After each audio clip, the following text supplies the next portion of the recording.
Oke, Shalom Kegisian. Ya, thank you buat teman-teman yang bertugas hari ini. Dari PAW, Soundman, Mulmed, Asyar, dan Pak Dwi juga terima kasih. Oke, so Shalom guys.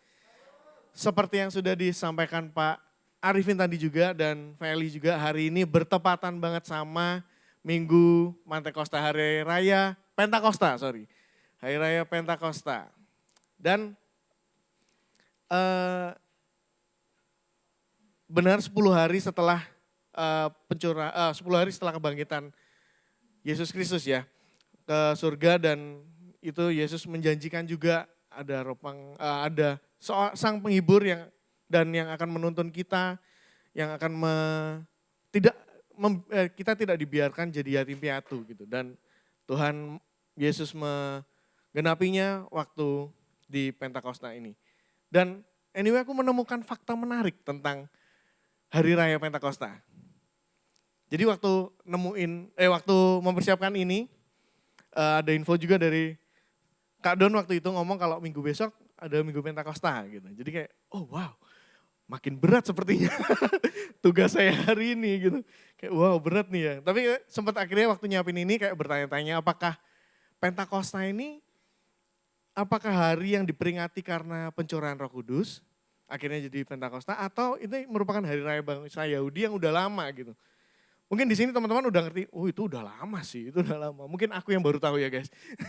Jadi aku mau share ini sih.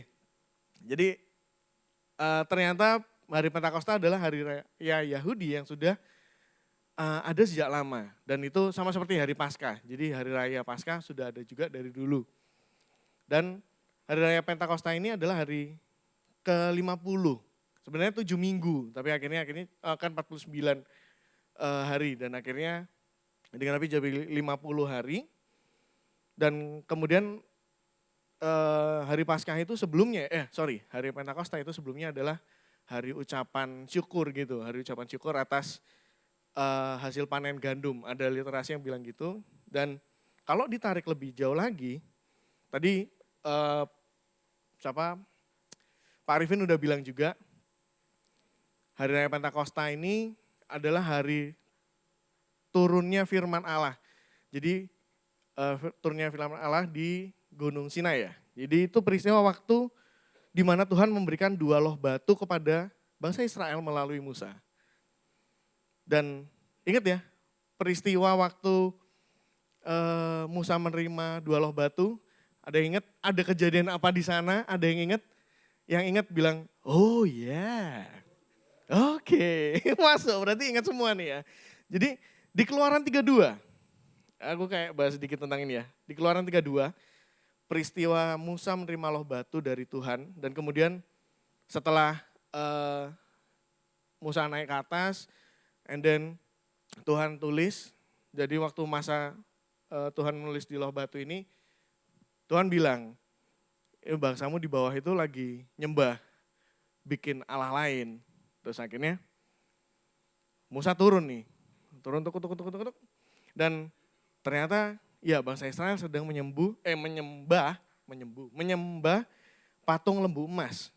Ya ingat ya cerita itu ya. Dan at the end ya Musa marah akhirnya, melebur patungnya itu, terus dicampur ke air, kemudian disuruh minum semuanya. Seluruh bangsa Israel suruh minum. Ada lanjutannya lagi, singkat cerita akhirnya Musa mengumpulkan mereka dan meminta mereka masing-masing itu mengikatkan pedang di pinggangnya. Terus disuruh jalan ke sana kemari gitu ya, suruh keliling. Dan akhirnya pada saling membunuh kan, akhirnya kena sana, kena sini, kena sana, dan diperkirakan yang tewas ada 3.000 orang. Waktu itu karena hasil dari menyembah patung berhala, akhirnya dilebur, diminum, dan akhirnya ada yang mati 3.000 orang. And you know what? Pada perayaan Hari Raya Pentakosta, saat pencurahan Roh Kudus, tadi juga disinggung sama Feli, terdapat 3.000 jiwa tambahan yang bertobat karena Roh Kudus. Waktu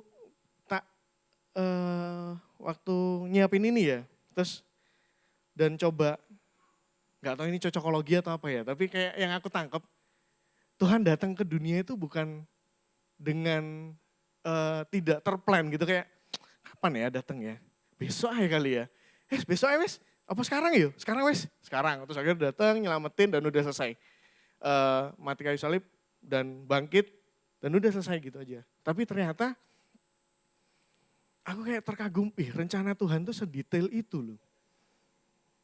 Dia datang gak dengan random, kayak sepingin karpe dewek datang, tapi timelinenya itu kayak, tertata bener-bener dan ada rencana Tuhan yang besar di sana. Kayak di waktu terakhir ya, dia akhirnya saat waktu tiba Yesus ditangkap dan disalib, itu waktunya Paskah. Nah Paskah ini sedikit bahas tentang Paskah ya. Paskah ini dimulai waktu bangsa Israel di Mesir. Jadi waktu itu ada kan lagi Tuhan mengirimkan tulah, ada 10 tulah dan terakhir adalah tulah ke-10 ini anak sulung dibunuh. Gitu ya, anak sulung dibunuh. Dan setelah tulah ini diberitahukan, and then Tuhan menyuruh bangsa Israel untuk memperingati itu sebagai hari Paskah. Sesuai namanya Passover, melewati. Apa yang harus mereka lakuin? Ada domba yang disembelih, ada darah yang diambil untuk dibubuhkan di kedua tiang pintu dan ambang atas. Kusen pintu lah ya. Jadi kusen pintu rumah tuh dikasih darah, supaya apa? Supaya waktu hari anak sulung Tuhan datang untuk membunuh anak sulung, si yang punya pintu-pintu yang sudah dibubuhi sama darah domba ini dilewati. That's why makanya namanya Passover, melewati atau dilewatkan gitu ya. Dan anyway yang menarik di sini adalah anak sulung ini itu adalah sebuah kebanggaan guys dari sebuah keluarga. Jadi anak sulung ini adalah sebuah kebanggaan dari sebuah keluarga waktu itu. Nah kalau anak sulung ini mati, udah gak ada yang bisa dibanggain. Meskipun mereka punya banyak hal, punya materi dan lain sebagainya. Tapi anak sulung ini jadi yang kayak, ini kebanggaan nih. Kalau dimatiin, udah gak ada kebanggaan. Itu yang mau diambil sama Tuhan sebenarnya waktu itu. Dan itu yang mau dinyatain kalau Tuhan itu sebegitu berkuasanya. Nah habis itu timbullah Paskah. Nah di hari Paskah itu, kalau kita tarik lagi ke peristiwa 2000 tahun yang lalu, ada darah juga yang dicurahkan, ada darah juga yang dibubuhkan pada setiap kita, supaya apa? Maut dilewatkan juga, karena darah Kristus. Karena kita percaya, kita mengimani, dan kita menerima darah Kristus, akhirnya kita pun dilewatkan oleh maut, oleh tulah ke-10 gitu ya kasarannya ya. Dan waktu baca ini kayak, keren ya, ternyata Tuhan memang kayak menggantikan yang dulunya Pentakosta ada 3.000 orang yang mati karena perbuatannya. Pentakosta yang di Perjanjian Baru setelah Yesus bangkit, ada 3.000 orang yang bertobat karena perbuatan Tuhan. Bukan karena kesalehannya, bukan karena perbuatan baiknya, bukan karena mereka suku ini, suku itu, tapi karena mereka menerima Roh Kudus dan itu yang menyelamatkan mereka. Itu kayak, wow, kayak keren ya, berarti ya Tuhan udah nyiapin itu dan kita ngerti kayak, Paskah yang dulu harus ada anak domba yang harus dipotong terus, disembelih terus, dan ada darah yang harus dibubuhkan terus supaya mereka terhindar dari terlewatkan istilahnya, dilewati oleh Tuhan itu, oleh maut. Tapi di Paskah 2000 tahun lalu, Yesus sendiri yang jadi domba yang tak bercacat celah ini dan memberikan tubuh dan darahnya yang kita selalu peringati setiap awal bulan menjadi sebuah tanda yang itu bisa melayakkan kita di hadapan Tuhan. Dan itu kayak deep Pak ternyata, bukan sebuah hanya perayaan biasa, oh ya kita orang Kristen, Paskah, ye gitu. Terus oh Natal, ye dan lain sebagainya. Dan hari ini kita merayakan Pentakosta, ye gitu. Enggak, tapi ternyata di dalamnya itu ada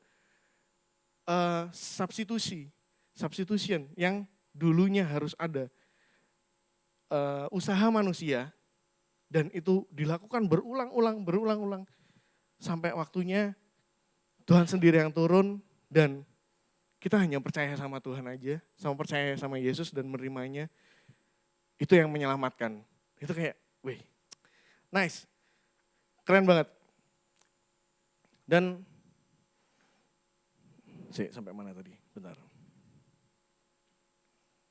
Oh iya, oke. Dan kita akan masuk ke FGD ya. Anyway sebelum kita lanjutin, ayat kita ada di Roma 8 ayat 12 sampai 17 guys, sorry. Di Roma 8 ayat 12 sampai 17. Karena ayatnya sedikit kita baca bareng aja ya. Oke? Yes, udah tak tulis di situ kalau enggak, kecil. Kalau enggak kelihatan boleh buka di handphonenya masing-masing. Oke, kita baca bareng-bareng ya. Roma 8 ayat 12 sampai 17. 3, 2, 1. Jadi saudara-saudara, kita adalah orang berhutang tetapi bukan dengan daging supaya hidup menurut daging.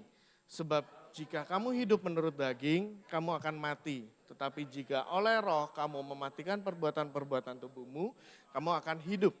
Semua orang yang dipimpin oleh roh Allah adalah anak Allah. Sebab kamu tidak menerima roh perbudakan yang membuat kamu menjadi takut lagi, tetapi kamu telah menerima roh yang menjadikan kamu anak Allah. Oleh roh itu kita berseru ya Aba, ya Bapa. Roh itu bersaksi bersama-sama dengan roh kita bahwa kita adalah anak-anak Allah. Dan jika kita adalah anak, maka kita juga adalah ahli waris. Maksudnya orang-orang yang berhak menerima janji-janji Allah yang akan menerimanya bersama-sama dengan Kristus, yaitu jika kita menderita bersama-sama dengan Dia. Supaya kita juga dipermuliakan bersama-sama dengan Dia. Oke, nah karena hari ini kita bahas tentang Roh Kudus, tadi kerasnya juga bahas tentang Roh Kudus. So hari ini kita bakal bahas sama teman-teman di Komsel, ya kan? Kita sama-sama renungkan dan kita koreksi hati kita dan mari kita sama-sama coba renungkan apa makna Roh Kudus bagi teman-teman. Apa makna Roh Kudus bagi teman-teman dan apakah Roh Kudus untuk semua orang? Gitu ya. Apa makna Roh Kudus bagi Kegisian dan apakah Roh Kudus dicurahkan untuk semua orang? So, mari kita berdiskusi guys. So, boleh di sini Ormawa klub ya. Kafe, kembali lagi. Kafe, klub Batako. So, selamat berdiskusi, selamat merenungkan. Islam. Loh. Kuala. Diselamatkan. Benar. Oke, jadi dari Batako, untuk pertanyaan pertama, menurut Batako adalah Roh Kudus adalah roh penolong, roh penghibur dan roh penyerta yang diberikan oleh Tuhan untuk selalu bersama dengan kita. Dan untuk jawaban kedua, dari Batako itu sebenarnya ada dua jawaban sih. Ada yang merasa Roh Kudus untuk semua orang dan ada yang merasa bahwa Roh Kudus untuk orang-orang tertentu saja. Nah, tapi apa yang saya dapat dari diskusi tadi yaitu Roh Kudus itu bukan untuk semua orang saja. Mungkin permisalnya gini, Roh Kudus diberikan oleh Tuhan ke semua manusia. Akan tetapi yang bisa menerima hanyalah mereka yang percaya kepada Tuhan. Dan ini ya tadi sempat bingung ya karena kan agak chaos di Batako dan saya nyari Yohanes 14 ayat 16.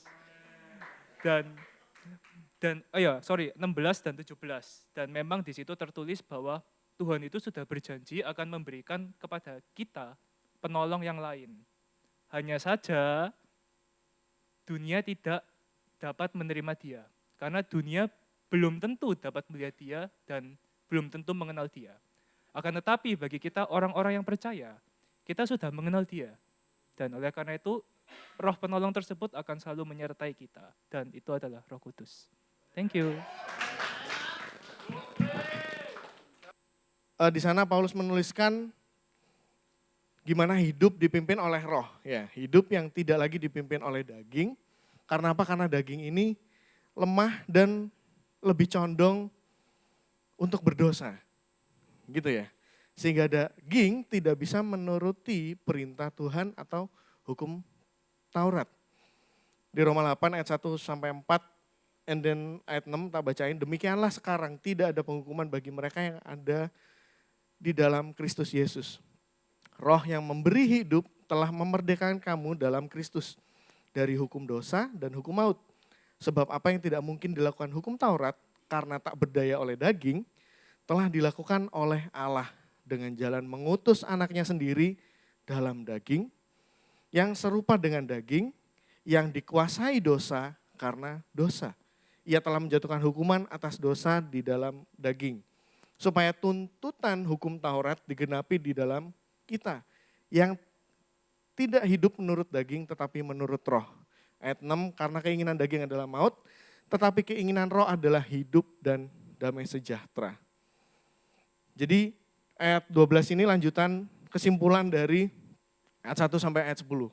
Nah, di ayat 1-nya ada tulisan demikianlah sekarang. Tidak ada penghukuman. Nah, berarti kalau bisa diambil kesimpulan ya, sebelumnya ada penghukuman berarti.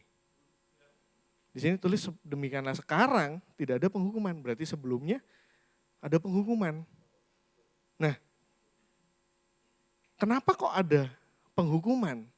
Berarti kalau kita antitesisnya ya, demikianlah sekarang tidak ada penghukuman bagi mereka yang ada di dalam Kristus. Berarti sebelumnya ada penghukuman di luar Kristus. Nah, kenapa kok bisa ada penghukuman di luar Kristus gitu ya? Karena kan udah ada hukum Taurat tuh. Udah ada hukum Taurat yang Tuhan berikan waktu itu dan itu yang menjaga manusia untuk tetap jalan dalam kebenaran gitu, hidup benar gitu kan. Tapi kok kenapa ada penghukuman? Kayak tadi dibilang di ayat yang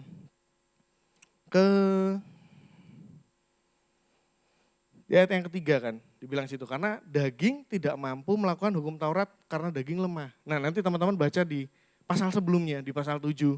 Di sana Paulus menuliskan arti hukum Taurat di perikop pertama, kemudian ada perikop selanjutnya, perjuangan hukum Taurat dan dosa.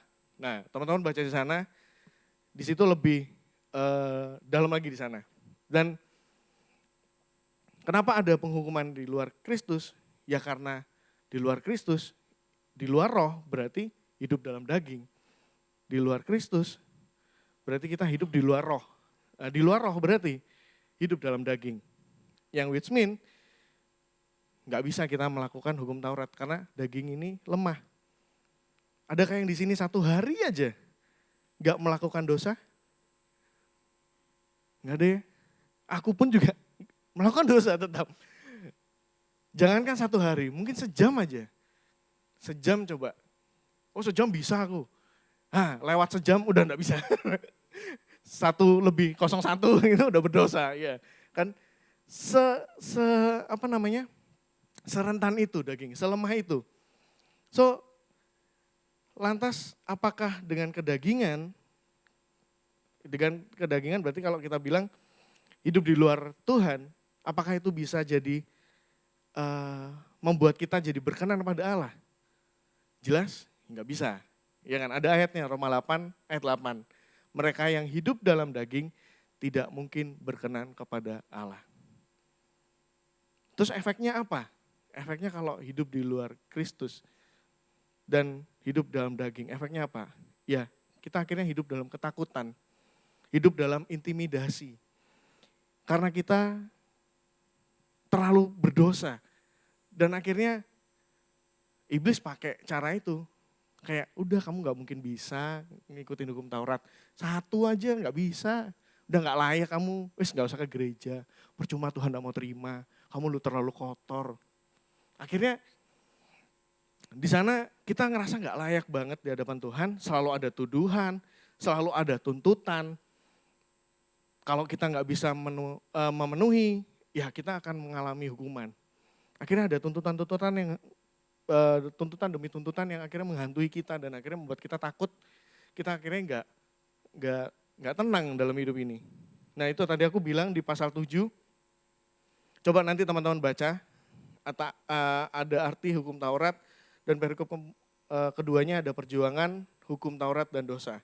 Nanti coba teman-teman baca dan itu menarik banget. Jelas banget bahasanya, nggak perlu pakai translator dan lain sebagainya. Di situ jelas banget. Dan apa sih singkatnya ya, hukum Taurat ini dibuat supaya kita mengenal dosa. Tanpa hukum Taurat, kita tidak mengenal dosa. Kasarnya gitu. Dengan kita semakin mengenal hukum Taurat, maka dosa pun semakin mencari celah untuk melawan hukum Taurat itu. Simpelnya kayak gini, kalau nggak ada hukum pencurian, kita nggak akan tahu kalau ngambil barang orang itu mencuri. Kalau nggak ada hukum pencurian, kita nggak tahu kalau, HP siapa nih, ambil bawa pulang dah jadi hak milik. Karena nggak ada hukumnya, kita nggak tahu ini benar apa enggak. Nah tapi semakin kita tahu kalau ada hukumnya, pencuri itu dosa, mencuri itu salah. Tetap aja kita, mungkin ada oknum-oknum yang tetap mencuri. Karena apa? Kepepet mungkin. Ada kebutuhan, ada pengen dapat duit cepat, malas dan lain sebagainya. Selalu ada cara akhirnya untuk melanggar hukum itu. Bener ya? Contoh kalau mungkin ada satu temanku sih, enggak tahu teman-teman pernah punya teman kayak gini gak? Kalau ada lagi dia mangkel sama orang gitu ya, jengkel apa kepahitan gitu ya. Iku yo wong bencek noe. Lek gak ono hukum tak pateni wong iku. Pernah ada omongan itu sampai kayak, berarti lek gak ono hukum paten-patenan nih berarti. Karena saking ono hukumnya kalau membunuh itu masuk penjara dan ada pidana. Gak jadi.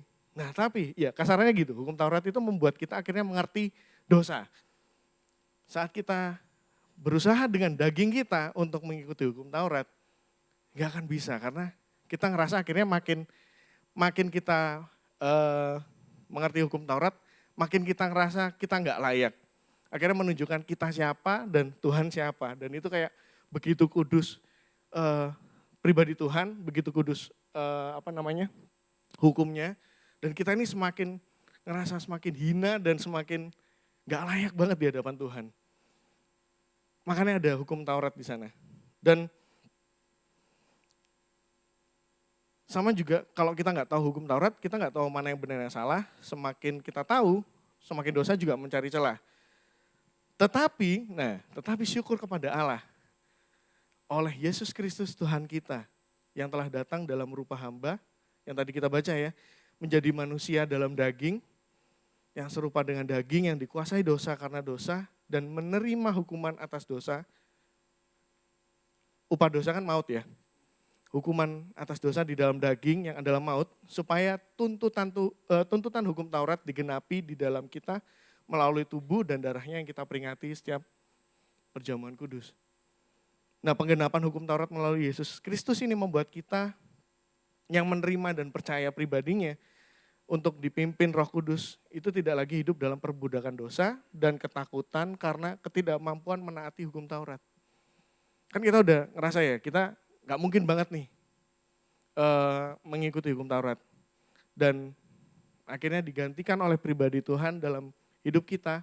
Dan itu yang muncul tuh akhirnya pribadi Yesusnya. Pribadi Tuhannya yang akhirnya memampukan kita untuk melakukan hukum Taurat. Di Roma 8 ayat 12 sampai 13 tadi ya. Tak bacain lagi, jadi saudara-saudara kita adalah orang berhutang, tetapi bukan kepada daging, supaya hidup menurut daging.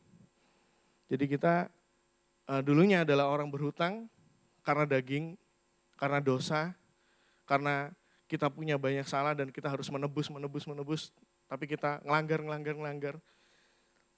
Tapi sekarang kita bukan orang berhutang kepada daging, tapi sebab itu jika kamu hidup menurut daging, kamu akan mati, tetapi jika oleh roh kamu mematikan perbuatan-perbuatan tubuhmu, kamu akan hidup. Nah ada fakta menarik sini, kita adalah orang berhutang tetapi bukan kepada daging. Nah orang berhutang itu kan berarti ada hal yang harus dibayarkan, benar ya? Ada sebuah harga yang harus dibayarkan atau digantikan. Utang ke bank berarti ada nominal tertentu, sejumlah nominal tertentu yang harus dibayarkan rutin dalam tenor atau jangka waktu yang ditentukan. Mau itu kredit apapun itu ada yang harus kita bayarin, ya kan? Dan itu kita nggak boleh telat nih, ya kan? Nggak boleh telat, nggak boleh akhirnya kita melanggar itu. Dan pejuang tanggal 7 dan tanggal 23 bisa merasakan ya. Apa pejuang tanggal 7? Apa pejuang tanggal 23? Itu adalah pejuang-pejuang KPR di tanggal 7 dan tanggal 23. Ada sejumlah uang yang harus dibayarkan pada tanggal tertentu, ya maksimal tanggal 7, maksimal tanggal 23. Dan selama jangka waktu tertentu. Nah, bila melewati tanggal tersebut akan ada denda yang harus kita bayar dan ada konsekuensi yang harus kita terima bila kita tidak membayar tepat waktu. Nah, semuanya itu ada dasar hukumnya. Bila kita tidak mengikuti hukumnya, maka konsekuensinya adalah berupa hukuman. Sama seperti hukum Taurat. Kurang lebihnya yang tadi kita sudah singgung. Bila kita tidak menaati hukum Taurat, maka ada konsekuensi hukuman yang harus kita terima. Tapi sekali lagi, syukur kepada Allah oleh Yesus Kristus Tuhan kita. Ini kalimatnya Paulus, powerful banget. Syukur pada Allah oleh Yesus Kristus Tuhan kita, kita yang percaya dan menerima Dia sebagai juru selamat dan tinggal di dalam Dia, kita tidak lagi hidup berhutang secara transaksional. Yang artinya untuk mendapatkan sesuatu atau untuk menebus sesuatu, kita nggak harus melakukan ini dan itu dulu. Kita nggak harus ngelakuin ini, baru kita bisa ditebus dan akhirnya kita mendapatkan ini. Dan itu kan dilakukan terus menerus dan itu yang membuat hidup kita jadi dalam ketakutan. Ya kerasa ya pejuang tanggal 7 dan 23. Udah aduh ini kalau kelewat dikit, mateng. Ya kan akhirnya jadi harus dilakukan terus menerus dan kita hidup dalam ketakutan dan keraguan. Nah oleh karena darahnya yang tercurah bagi kita, maka status berhutang kita itu berubah dari transaksional menjadi rasional atau relasional atau hubungan. Dari yang transaksional menjadi relasional atau hubungan. Loh, kok seta? Bukannya namanya berhutang itu ya transaksional dah. Ya namanya utang ya harus dibayar, ya transaksional. Iya, iya enggak? Teman-teman ada yang kayak, loh enggak iso loh, namanya berhutang ya transaksional lah pasti. Aku utang Dante, aku harus bayar Dante. Dan begitu pun sebaliknya. Nah maksudnya gini, coba ya, bayangin perbedaannya tuh gini, misalnya tadi kan aku contohin tentang KPR dan ini memang tidak bisa dijelaskan tentang kalau misalnya beban KPR itu dijadikan sebuah hal hubungan yang relasional atau hubungan. Masa iya kita misalnya ngajuin KPR gitu ya udah di ACC gitu. Terus wah terima kasih Pak Bu sudah dibayarin. Terus ya udah kita nggak bayar nggak apa ya dijopok nggak sih properti nih. Diambil disita dong karena itu transaksional. Terus kita nggak bayar kewajiban ya diambil barangnya. Nah sedangkan apa yang kita lakukan ini kayak misalnya kita pelayanan kita datang ke gereja kita membaca kitab suci, kita punya hubungan sama Tuhan, itu adalah bentuk dari, itu bukan karena kita menebus hutang kita, bukan karena, karena udah Tuhan tebus aku, berarti aku harus pelayanan biar aku istilahnya kayak bayar utangku ke Tuhan gitu. Paham gak maksudnya? Jadi aku berbuat baik, aku amal, aku pelayanan, aku kesana kesini, memberitakan nama Tuhan biar jadi transaksional. Jadi kayak karena Tuhan udah ini, aku bayar deh pakai ini dan itu. Nah konsepnya nggak seperti itu. Kita bisa pelayanan dan lain sebagainya itu adalah bentuk rasa syukur kita karena kita sudah ditebus dengan darah yang mahal, dengan harga yang mahal, maka ini adalah ekspresi rasa syukur dan terima kasih kita pada Tuhan. Nah kalau kita gagal melihat ini, maka kita juga nggak akan melihat pengorbanan Tuhan, karya keselamatan Tuhan, itu sebagai sesuatu yang berarti untuk kita. transaksional berarti kan kalau kita melihatnya secara transaksional, berarti setelah kewajiban kita selesai, berarti maka tanggung jawab kita udah selesai juga. Masa kayak gitu? Berarti kalau misalnya kita udah hitung-hitungan sama Tuhan, kayaknya cukup deh aku pelayanan nih. Lo nggak akan pelayanan lagi deh, kayaknya udah cukup deh, utangku udah kebayar nih. Udah nggak Tuhan-Tuhanan lagi. Nah kalau transaksional konsepnya jadi gitu dong. Ada jangka waktu tertentu kita melakukan sesuatu, and then setelah itu selesai ya wes. Nah tapi makanya kenapa aku bilang hubungannya bukan lagi transaksional tapi relasional. Ya relasional.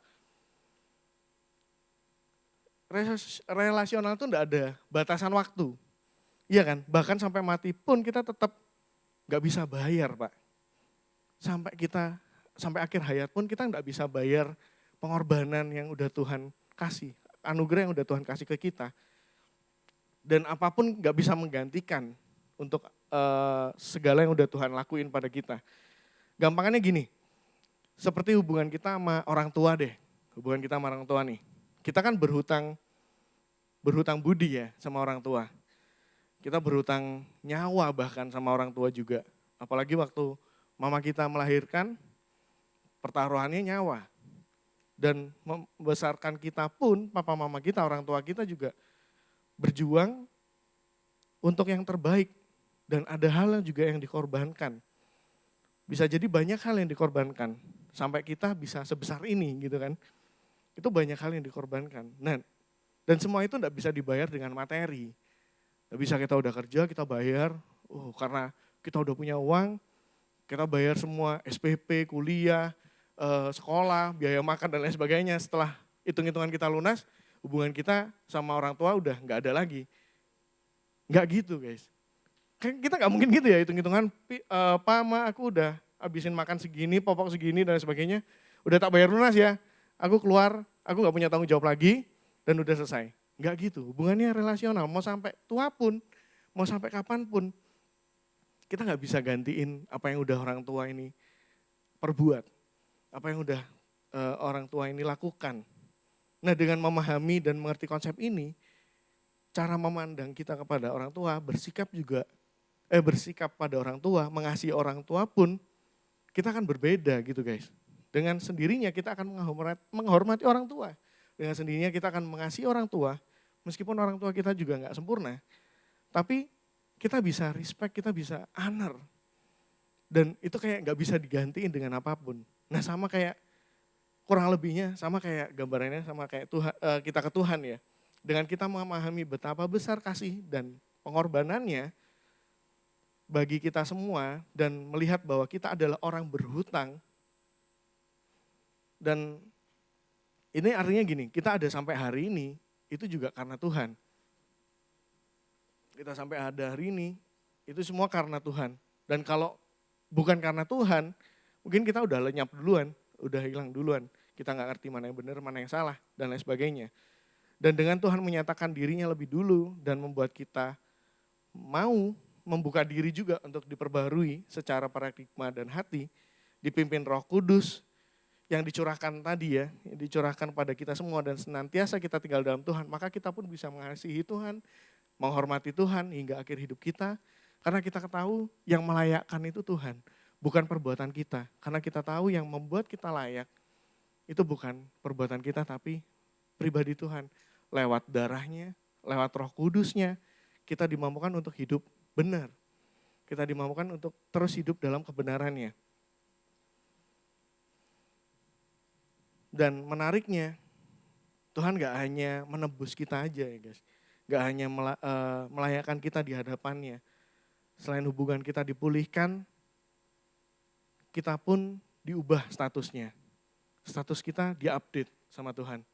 Yang dulunya budak dosa, dulunya seteru Allah karena dosa, bukan lagi dijadiin orang merdeka aja, tapi diangkat jadi anak-anak Allah oleh Roh Allah. Balik lagi, bukan karena perbuatan kita jadi ngaku-ngaku anak Allah. Bukan karena kita terlalu sering banyak pelayanan, kita sering memberi ini itu. Itu yang membuat kita jadi anak Allah, bukan. Tapi karena Roh Allah itu yang membuat kita akhirnya jadi jadi anak-anak Allah, sorry. Di ayat 14, 15, 16 ya. Semua orang yang dipimpin roh Allah adalah anak Allah. Jelas banget di sini. Sebab kamu tidak menerima roh perbudakan yang membuat kamu menjadi takut lagi. Perbudakan di sini karena perbudakan dosa ya. Dan kan budak harus ngelakuin sesuatu untuk akhirnya bisa mendapat sesuatu.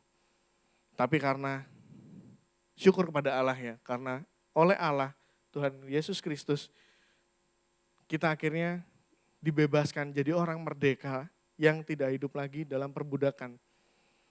Tapi kita diangkat jadi anaknya, kita tidak takut lagi. Kita nggak takut lagi kalau, wah ini salah, ngelakuin ini Tuhan marah nih. Wah aku bakal aku dapat hukuman nih kalau kayak gini. Kita nggak takut lagi karena ada roh Allah. Tetapi kamu telah menerima roh Allah yang menjadikan kamu anak Allah. Oleh roh itu kita berseru, ya Aba, ya Bapa. Ini seperti yang Yesus sampaikan waktu di doanya waktu di Taman Getsemani. Di Markus 14 ayat 35 sampai 36. Itu kan Yesus berdoa di Taman Getsemani dan memanggil Tuhan dengan ya Aba, ya Bapa. Berarti kasarannya Yesus pun melayakkan kita untuk memanggil Tuhan yang besar itu jadi Bapa. Bukan karena kita orang Kristen akhirnya kita bisa ngomong manggil Tuhan Bapa, tapi karena pribadi, karena Roh Kudus ada dalam kita. Itu yang bisa memampukan kita untuk memanggil ya Aba, ya Bapa. Ini kayak satu hal yang lebih next step lagi gitu. Jadi pemahaman ini kayak oke, berarti bukan karena Kristen kita punya Tuhan yang bisa kita panggil Bapa, tapi karena Yesus telah melakukan perkara yang besar dan ada Roh Kudus yang dicurahkan, itu yang memampukan kita untuk bilang ya Aba, ya Bapa. Dan bukan kita yang dilihat, Yesus pribadi Tuhan yang dinyatakan. Dan kemudian roh itu bersaksi bersama-sama dengan roh kita bahwa kita adalah anak-anak Allah. Dan jika kita adalah anak, maka kita juga adalah ahli waris. Maksudnya orang-orang yang berhak menerima janji-janji Allah. Yang akan menerimanya bersama-sama dengan Kristus, yaitu jika kita menderita bersama-sama dengan Dia. Supaya kita juga dipermuliakan bersama-sama dengan Dia. Nah, ini aku ingat lagi, ini sebagai janji Tuhan juga. Janji Yesus sebelum Dia naik ke surga. Tadi sempat dibahas sama Jeffrey, Yohanes 14 ayat 15 sampai 20. Jikalau kamu mengasihi aku, kamu akan menuruti segala perintahku. Aku akan meminta kepada Bapa dan Ia akan memberikan kepadamu seorang penolong yang lain supaya Ia menyertai kamu selama-lamanya, yaitu Roh kebenaran. Dunia tidak dapat menerima Dia sebab dunia tidak melihat Dia dan tidak mengenal Dia. Tetapi kamu mengenal Dia sebab Ia menyertai kamu dan akan diam di dalam kamu. Aku tidak akan meninggalkan kamu sebagai yatim piatu. Aku datang kembali padamu, tinggal sesaat lagi dan dunia tidak akan melihat aku lagi, tetapi kamu melihat aku, sebab aku hidup dan kamu pun akan hidup. Pada waktu itulah kamu akan tahu bahwa aku di dalam Bapa-Ku dan kamu di dalam aku dan aku di dalam kamu.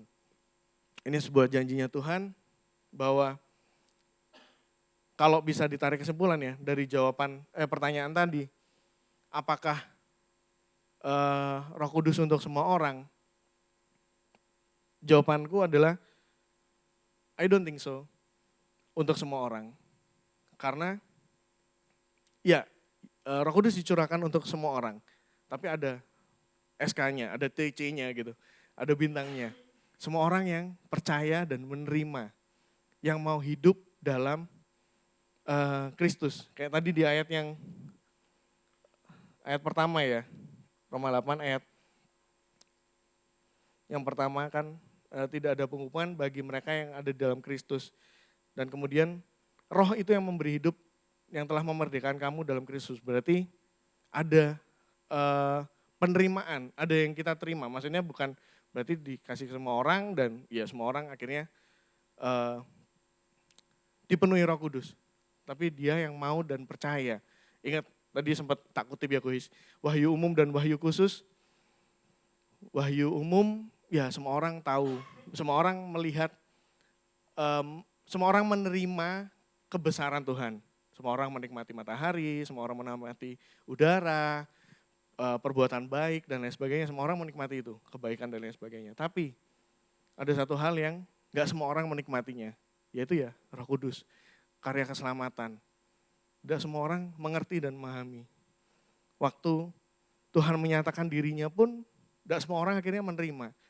Tapi buat orang yang menerima, bagi kita orang percaya yang menerima, kita mengimani keselamatan itu dan kita mengimani bahwa ya roh Allah yang ada pada Yesus waktu itu juga yang tinggal dalam hidup kita. Itu yang memampukan kita untuk bisa hidup dalam jalannya, menginsyafkan kita, menolong kita, menghibur kita, bahkan berdoa bagi kita, berdoa melalui dengan bahasa yang bahasa roh gitu ya. Aku nggak ngerti bahasa roh seperti apa, tapi itu yang mendoakan, berdoa untuk roh kita juga melalui roh kita. Dan ya, Roh Kudus memang tidak untuk semua orang. Roh Kudus hanya untuk orang yang mau percaya, mau dipimpin. Jelas banget ya tadi Roma 8 ayat 1 sampai 17 yang mau dipimpin, yang mau hidup di dalam Kristus, dan semua orang yang mau dipimpin oleh Roh Allah, itu adalah anak Allah. Dan hari ini aku berdoa juga, karena bertepatan dengan hari Raya Pentakosta juga, yang kita peringati sebagai hari pencurahan Roh Kudus. Aku berdoa juga buat kita semua di sini, biarlah lewat hari ini, mungkin masih ada kebingungan-kebingungan, atau ada hal-hal yang masih kita nggak ngerti. But aku percaya, waktu kita mau buka hati, waktu kita mau benar-benar hidup dipimpin oleh Tuhan, Tuhan akan nyatakan lebih lagi dan Tuhan akan berbicara lebih lagi. So, untuk pesan hari ini, biarlah mulai hari ini kita benar-benar melihat Roh Kudus ini bukan hal yang akhirnya berbeda lagi. Tapi Roh Kudus ini jadi sebuah pribadi juga, satu pribadi dalam keesaan Allah Tritunggal yang itu yang memampukan kita. So, hari ini juga mari sama-sama kita tundukkan ego kita, kita lepaskan segala ketegaran hati kita. Mari kita sama-sama membuka hati kita untuk benar-benar Tuhan proses dan benar-benar Tuhan nyatakan lebih lagi biar Roh Kudus benar-benar bisa terpancar dalam hidup kita. Coba mari kita berdoa. Tuhan, terima kasih buat hari ini. Terima kasih buat Roh Kudus yang Kau sudah curahkan pada kami semua, Tuhan. Kami tahu Tuhan kami gak mampu, kami tahu kami sangat lemah, Tuhan. Kami tahu kami benar-benar gak mampu, Tuhan, untuk hidup sesuai rencanamu. Tapi syukur kepada Allah, oleh karena Yesus Kristus Tuhan kita, lewat darahnya, lewat darahmu, lewat tubuhmu yang tercurah bagi kami, Tuhan. Dan lewat Roh Kudus yang Kau curahkan, Roh penolong itu, Tuhan, kami dimampukan sampai hari ini kami masih ada. Itu semua karena anugerah-Mu. Sampai hari ini kami masih bisa melayani, itu karena juga anugerah-Mu, Tuhan. Sampai hari ini kami bisa mengerti, bisa mengenal pribadi-Mu, itu juga karena anugerah-Mu. Karena Roh-Mu yang memampukan setiap kami. Karena Roh-Mu yang menginsyafkan setiap kami. Tuhan, terima kasih buat segalanya, dan Tuhan, sama-sama kami memohon Tuhan hari ini, biarlah Engkau yang menghancurkan setiap ego kami, Tuhan. Kami yang ngerasa gak butuh Tuhan, kami yang ngerasa gak butuh pimpinan-Mu karena kami mampu dan lain sebagainya. Tuhan, tolong tegur kami, Tuhan. Kami gak mau hidup dalam daging lagi, kami gak mau terlalu jauh, Tuhan. Sehingga kami jadi gak bisa ngerti kebesaran pribadi-Mu, Tuhan. Tolong Tuhan tegur kami, ubahkan setiap hati kami, Tuhan. Hancurkan setiap hati yang keras ya, Tuhan. Biarlah kami mau menerima, kami mau mengerti bahwa ya kami benar-benar butuh Tuhan. Kami butuh tuntunan-Mu, kami butuh hidup dipimpin oleh pribadi-Mu, Tuhan. Di tengah dunia yang semakin jahat, di tengah dunia yang semakin gak jelas, Tuhan kami berdoa biarlah Roh Kudus-Mu senantiasa menegur kami Tuhan. Engkau senantiasa memperingati kami, membentuk kami Tuhan. Sehingga kami benar-benar bisa sadar bahwa ya kami butuh Engkau, kami gak bisa jalan sendiri. Dan kami benar-benar mau hidup, bukan lagi hidup berdasarkan daging, tapi kami mau hidup berdasarkan roh ya Tuhan. Kami buka hati kami, biarlah Engkau yang urapi, Engkau yang bentuk, Engkau yang balut segala kekecewaan kami Tuhan. Dan biarlah benar-benar Roh Kudus itu yang terpancar, biarlah kasih-Mu, pribadi-Mu saja yang terpancar lewat hidup kami Tuhan. Sehingga nama-Mu saja yang dipermuliakan, banyak orang dimenangkan, dan banyak orang juga bertobat ya Tuhan, karena ada Roh-Mu dalam hidup kami. Sekali lagi bukan karena nama kita gak cari panggung Tuhan. Biarlah pakai kami semua, dimanapun Kau tempatkan kami, biarlah kami jadi dampak dan nama-Mu juga dikumandangkan ya Tuhan. Nama-Mu yang dinyatakan ya Tuhan. Urapi setiap kami ya Tuhan, berkati setiap kami Tuhan.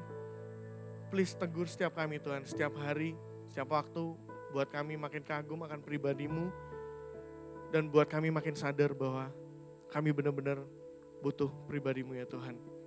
Terima kasih buat firman-Mu hari ini ya Tuhan. Dalam Tuhan Yesus kami sudah berdoa. Mohon keijin sama-sama kita bangkit diri. Karya penebusan Kristus bukan hanya selesai menebus dan mengalahkan upah dosa adalah maut, tetapi karya keselamatan Tuhan yang Tuhan sudah kerjakan dan Tuhan sudah sempurnakan itu terus membimbing kita dengan apa? Dia memberikan Roh Kudus-Nya. You know what? Kita dibilang ahli waris. Kita bisa menerima roh itu. Kalau namanya ahli waris, pasti harus ada yang mati lebih dahulu. Yesus yang adalah anak Allah, yang di dalamnya ada roh kebenaran. Roh sendiri yang membangkitkan dia. Dia mati sebagai manusia, tetapi dia bangkit. Dia naik ke sorga. Oleh sebab itu kita bisa menerima Roh Kudus-Nya hari ini. Jangan pernah sia-siakan, jangan pernah kita lagi hidup untuk dunia. Jangan lagi kita hidup untuk daging. Tetapi mari kita persembahkan kehidupan kita sebagai persembahan yang hidup, kudus dan berkenan di hadapan Allah. So Christians, mari sama-sama angkat kedua tanganmu. Kami mengucap syukur buat kasih-Mu yang begitu luar biasa dalam kehidupan kami Tuhan. Kau selamatkan kehidupan kami.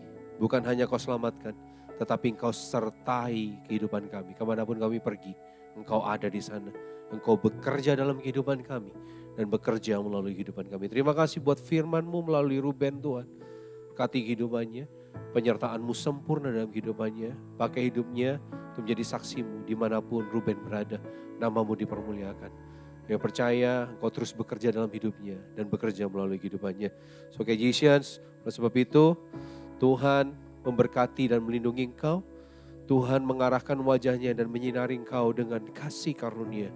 Kemanapun kau melangkah, kemanapun kau pergi, kasih setia Allah menyertai kehidupanmu. Diberkati pekerjaanmu, diberkati studimu, diberkati keluargamu, diberkati setiap apapun yang kau kerjakan. Kiranya itu sesuai dengan rencana Allah di dalam kehidupanmu. Berjalanlah bersama pimpinan Roh Kudus di dalam kehidupanmu. Nyatakan pribadimu lebih lagi Tuhan. Nyatakan pribadimu dalam setiap kehidupan kami. Biar kuasa-Mu nyata di dalam kehidupan kami Tuhan. Kemanapun kami pergi, kami hidup di dalam rencana-Mu Tuhan. Oleh sebab itu Jason, pergilah dan jadikan semua bangsa murid Tuhan Yesus. Baptislah mereka atas nama Bapa, Putra dan Roh Kudus. Dan ajarlah segala sesuatu yang telah Tuhan Yesus perintahkan kepadamu. Dan ketahuilah bahwa Tuhan Yesus menyertai kita sampai kepada kesudahan akhir zaman. Kami terima berkat ini dalam nama Bapa, Putra dan Roh Kudus, dalam nama Tuhan Yesus. Sama-sama yang percaya katakan, amin. Tetap sehat, tetap semangat, tetap jadi berkat guys. God bless you all.